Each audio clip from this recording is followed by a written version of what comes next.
สบายดีเมื่อทุกคนสำหรับคลิปนี้แมนจะพาทุกคนมาเที่ยวมาชมเบิงสถานที่ท่องเที่ยวต่างๆของเมืองล่องซานแขวงไซสมบูรณ์กันว่าจะเป็นจังไดผู้ใดที่แบบจะไปเที่ยวภูหัวโล้นแขวงไซสมบูรณ์แม่นต้องได้ผ่านเมืองล่องซานนี้ก่อนถ้ามาฮอดพี่ค่ำมืดแล้วก็พักผ่อนแล้วก็เที่ยวอยู่พี่ก่อนแล้วจังไปเที่ยวอยู่แขวงไซสมบูรณ์ก็ได้เพราะว่าเมืองล่องซานก็มีสถานที่ท่องเที่ยวหลายแห่งหลายจุดคือกัน วันนี้จะพาทุกคนมาเบิงตาดปุ้งก่อน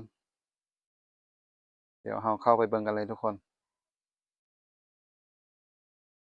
นี่สำหรับนักท่องเที่ยวคนใดที่มาแต่ทางแขวงเวียงจันทน์เนาะจะลงมาฮอด จะลงมาแต่ภูอยู่จะทางเข้าจะอยู่เบื้องขวามือเด้อจะมา นี่จะมีป้ายบอกในนี้เลยเด้อทุกคน จะมีป้ายบอกในนี้เลยนี่เดินเที่ยวน้ำตกตาดปุ้งเมืองล่องซานทางเข้าไปจะแม่น1 กิโลเมตรเลยผู้ใดที่ไปเที่ยวแขวงไทยสมบูรณ์แม่นต้องได้ผ่านเมืองล่องซานนี้ก่อนผ่านเมืองล่องซานแล้วก็มาเที่ยวมาชมมาแวะเบิ่งก่อนแล้วจังไปเด้อทุกคนเด้อนี่มันจะมีจะอยู่ต่อหน้าค่ายทหารนี่เลยเด้อค่ายทหารจะอยู่เบื้องซ้ายส่วนทางเข้าจะเลี้ยวขวาเด้อทุกคน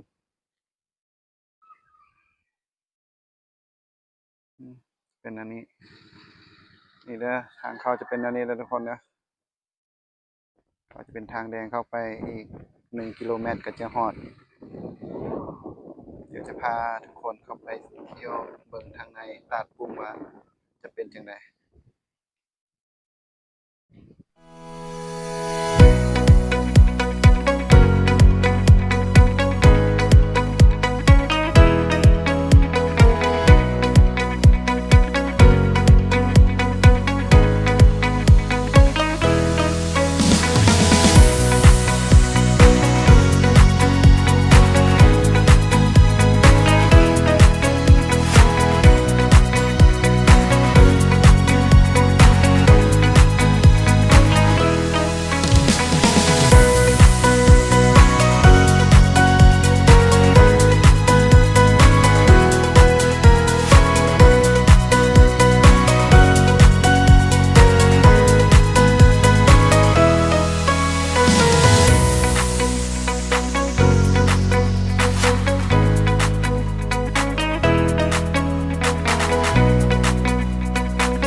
นี่เด้อทางเข้า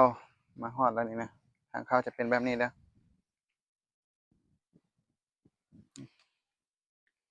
เข้านี่เข้ามาได้พุ่นจะมี3 แยกแล้วนี่เลี้ยวซ้ายเข้ามาเลยมีป้ายบอกทางว่าไปอีก5 นาทีจังฮอด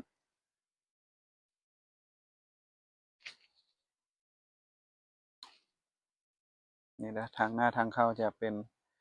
แนวนี้เลยก็เป็นธรรมชาติที่ไผมากก็บ่ควรพลาดเลยเนาะเพราะว่ามันจะงามหลายช่วงนี้จะเป็นช่วงฤดูใบไม้ปลิเด้อนี่มีป้ายเขียนบอกแบบนี้เลยน้ำตกตาดปุง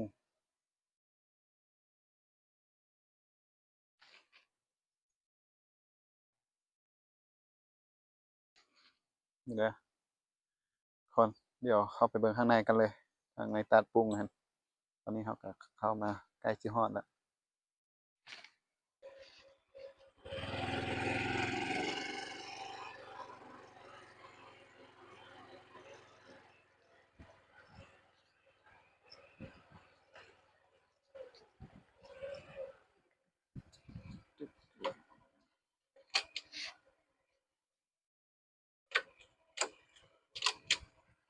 จักรปากอยู่ใส่รถจักรปากอยู่ใส่บ่ได้ฝากวะอ้ายตูบตอนรับเลยมาฮอดก็ค่าเข้าชมแม่นผู้ละ10,000เจ้าจะท่าอยู่นี่แหละมื้อนี้อากาศจะเย็นๆหน่อยหนึ่งฝนจะยังบ่ทันมาตอนนี้น่าจะเป็นช่วงเที่ยงพุ่นนี่เห็นบ่ดอกไม้นี่เจ้าจอดเจ้าปลูก เรียงกันอยู่แบบนี้ช่วงนี้มันจะออกดอกงามเลยเด้อ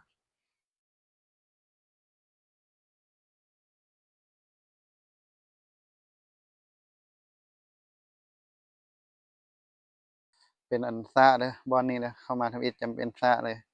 นี่สำหรับเด็กน้อยหรือว่าผู้ใหญ่ผู้ใดที่แบบอยากเล่นน้ำนี่จะเป็นบ่อนไหลลื่นเลยเด้อนี่เด้อสระว่ายน้ำจะมีตูบอ้อมรอบแบบนี้เลยแต่ทางในบ่มีปลาเลยทุกคนจะมีตูบแล้วเราก็นั่งชิลๆนั่งเย็นๆอยู่หั่นแหละอยู่ห้านนั่นก็จะมีอาหารขายอยู่ทางเข้าหั่นคือนำเจ้าของตลาดปรุงนี่ส่วนเราก็ขึ้นมานั่งอยู่พี่แล้วก็ชมวิวเบิ่งเขาเจ้าเล่นน้ำกันเวลามันร้อนหลายแล้วเราก็อยากเล่นน้ำเขาเราก็ลงไปเล่นน้ำจะใสสะอาดเย็นดีโอ้บ่มีห้างอยู่เทิงต้นไม้อีกผู้ใดที่อยากขึ้นไปนั่งก็ขึ้นไปได้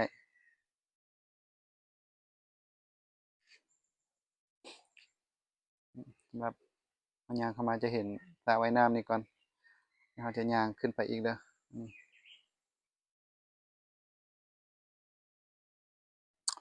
เดี๋ยวจะพาทุกคนย่างขึ้นไปอันจุดที่2ของตลาดปุ้งก่อนจุดหนึ่งเบิ่งจะเป็นแบบทางหลังที่เราเห็นนี่แหละนี่โอ้อากาศค่อนข้างที่จะดีเลยเด้อทุกคนเพราะว่ามันอยู่ใกล้กับภูยมเนาะมันอยู่ตีนภูยมเลยจะมีต้นไม้ใหญ่ต้นไม้น้อยล้อมรอบสบายเลย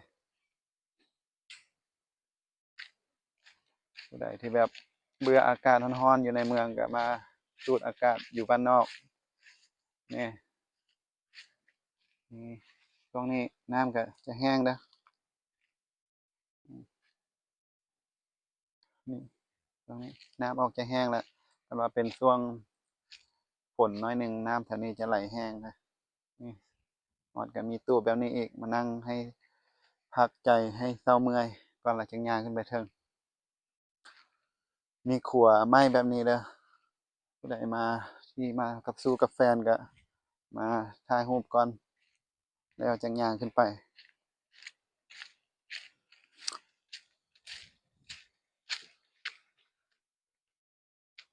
นี่เป็นขัวไม้แบบนี้เด้อมาเห็นขัวไม้แบบนี้แล้วรู้สึกอันคิดฮอดความหลังเลยทุกคนฮอดความหลังตอนเรายังน้อยยังหนุ่มหั้นน่ะเราเห็นหยังก็รู้สึกแบบมีความสุขไปเบิดหั้นเนาะเห็นบ่ขัวนี่ผู้ใดมักแบบตื่นเต้นย่างแบบสะดุ้งจะเป็นขัวไม้แบบนี้เลยคนย่างผู้ใดที่ย่านความสูงก็ระมัดระวังหน่อยหนึ่งเด้อตอนนี้เราก็ย่างข้ามขัวมาแล้ว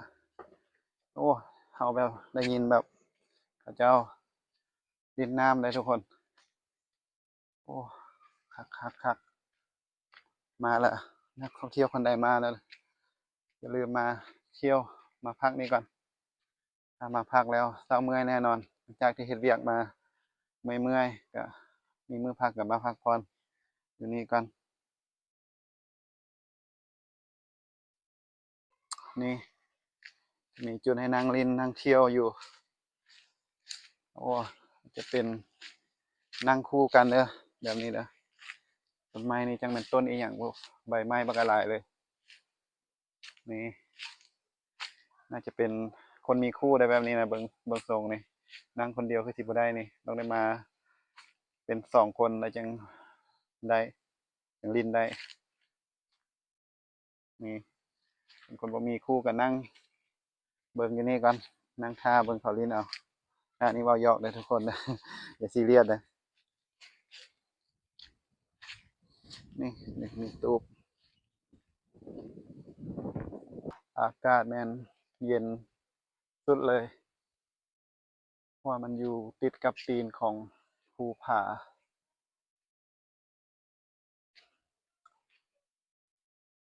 มามาฮอดพี่แล้วรู้สึกสบายใจเลยนี่จะมีนักท่องเที่ยวมาแล้วทุกคนเป็นสาวน้อยนี่อันนี้จะเป็นจุดที่จะมาเที่ยวช่วงสงกรานต์ช่วงอากาศร้อนๆนี่เป็นจุดแบบนี้เลยนี่ม่วนคักเป็นบ่เจ้ามาเล่นนี่นั่งทายนี่ผู้ใดบ่มักเล่นน้ำก็มาเบิ่งหมู่ลิ้นเด้อนี่รูปนี้ออกจะเก่าหน่อยหนึ่งแต่รับรองว่าได้มานั่งแล้วสบายใจแน่นอนโอ้เอาก็ดนบ่ได้มานี่บ่แต่เก่าตอนนั้นมาเทื่อหนึ่งสองเทื่อแล้วก็ลืมแล้วมาอีกเทื่อนี้รู้สึกว่างามกว่าเก่าหลายนี่นี่เป็นอันนี้เด้ออ้อมรอบข้างบรรยากาศโดยรวมตอนนี้นักท่องเที่ยวสาวน้อยหากันมาประมาณ3 คนนี่แหละเพราะว่ามันยัง10 โมงอยู่เขาน่าจะมาช่วงประมาณ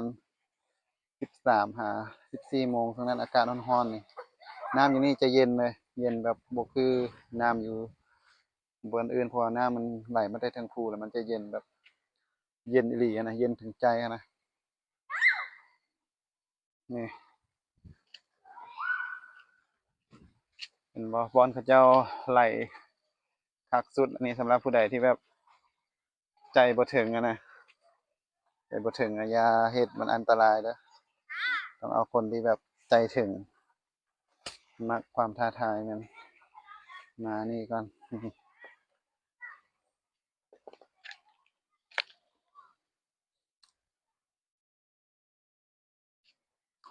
ภาพโดยรวมจะเป็นอันนี้เด้อ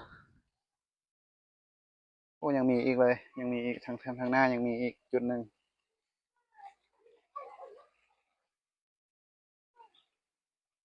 บรรยากาศโดยรวม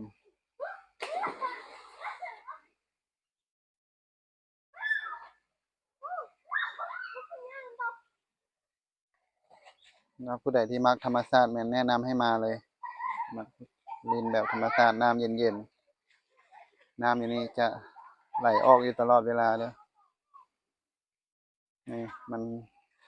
ไหลมันจะเทิงภูพุ่นแหละน้ำไหลขึ้นมาไหลลงมาแล้วมันเต็มแล้วมันจะล้นออกเอง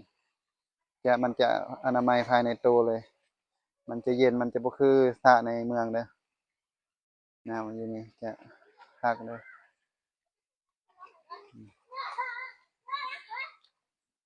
นะเดี๋ยวจะพา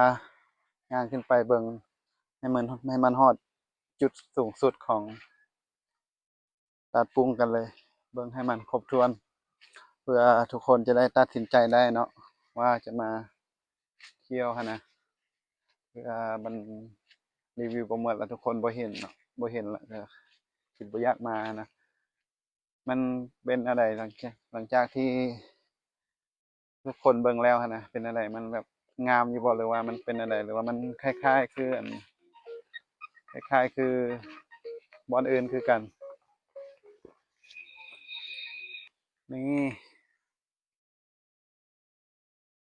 ย่างใกล้ที่สุดแล้วเด้ออันนี้จะเป็น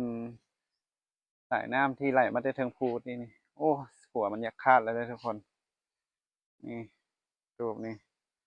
ใครที่มักจุดสูงๆชมวิวงามๆใกล้ชิดต้นไม้ใกล้ชิดกับธรรมชาติแม่นแนะนำเลยให้มาฮอดจุดสูงสุดนี่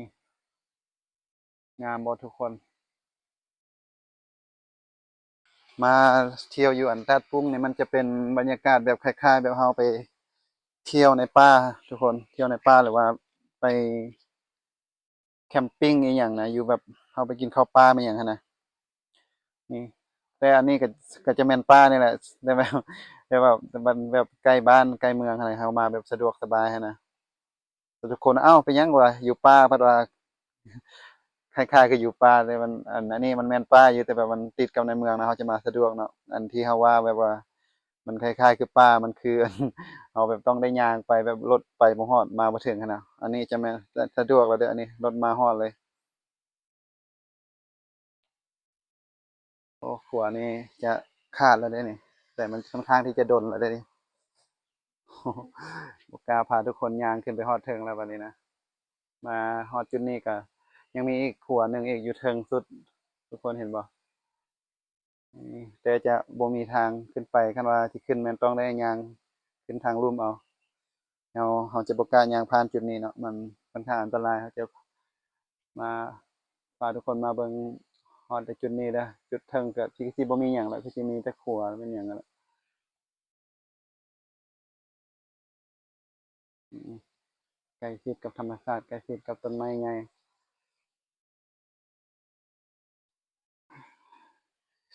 บรรยากาศโดยรวมๆก็จะเป็นอันนี้แหละ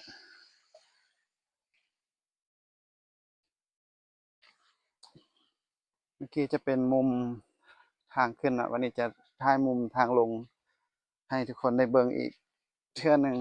เพื่อเป็นการตัดสินใจจะมาเที่ยวอีกมาเที่ยวลาวส่งเสริมความลาวแล้วก็ส่งเสริมคนลาวเนาะ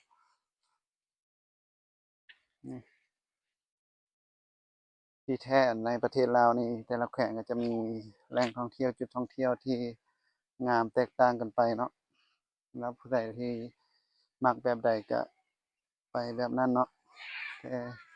ใดที่มักลิ้นน้ำหรือมักลิ้นสระน้ำมันอย่างนั้นให้มาครั้งนี้เลยแต่มื้อนี้เราจะบ่ได้ลิ้นน้ำให้ทุกคนเบิ่งเนาะเพราะว่าเราจะมารีวิวอย่างเดียวมื้อหน้าพุ่นล่ะมื้อหน้าจึงมาลิ้นให้ทุกคนเบิ่งอีกที่บ่มีนักท่องเที่ยวแม้มื้อนี้อากาศมันจะเย็นเด้อแล้วก็ยังบ่ฮอดโมงที่เขาเจ้ามาจะมารีวิวตอนที่แบบยังบ่ทันมีคนหลายช่วงคนหลายก็เบิ่งถ้าเบิ่งคลิปหน้าจะพามาเบิ่งอีกช่วงสงกรานต์ช่วงหยังส่วนหลายเขาจะมาเล่นอยู่นี่แหละนี่จะเป็นมุมทางเทิงแนวถ่ายลงมาจะเป็นแบบนี้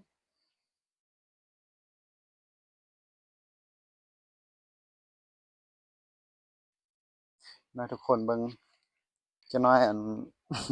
เบิ่งหลายเขาว่าเอ้าอิหยังคือว่าถ่ายขึ้นถ่ายลงอยู่นี่ค่อยงงไปหมดแล้วเด้ว่าสิบ่ยังงงเด้ออดเบิ่งกันแหน่เด้อจะแบบให้เบิ่งหลายๆมุมหั้นนะเพื่อเป็นการตัดสินใจหั้นนะตัดสินใจกับการมาเที่ยวครั้งนี้ให้มันคุ้มให้มันเห็นหมดทุกซอกทุกมุมหั้นนะเพื่อจะได้บ่เสียเวลาเนาะจักหน่อยเพิ่นว่าอ้าวเพราะว่ารีวิวเป็นแนวหนึ่งบัดมามันเป็นแนวหนึ่งหั้นนะ